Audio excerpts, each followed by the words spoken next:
tie chemické prísady, bisfenoly, vtaláty, to sú látky, ktoré my poznáme ako hormonálne disruptory.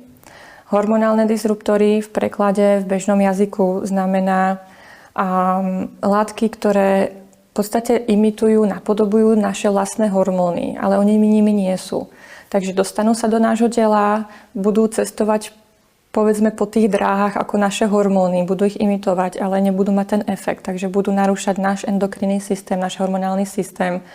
A v podstate akúkoľvek žľazu, ktorá produkuje hormóny, keď si ju zoberieš, tak áno, vidíme s tým problém.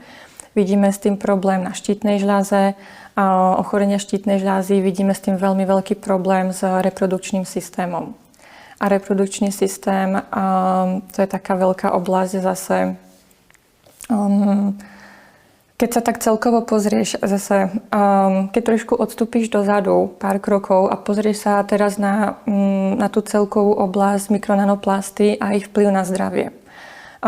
Vidíš tam dlhočísny list toho, ale keď sa pozeráš cez prierezne, cez tie štúdie, stále dokola pozeráš, čítaš a robíš si z toho taký jeden logický súvislý pohľad.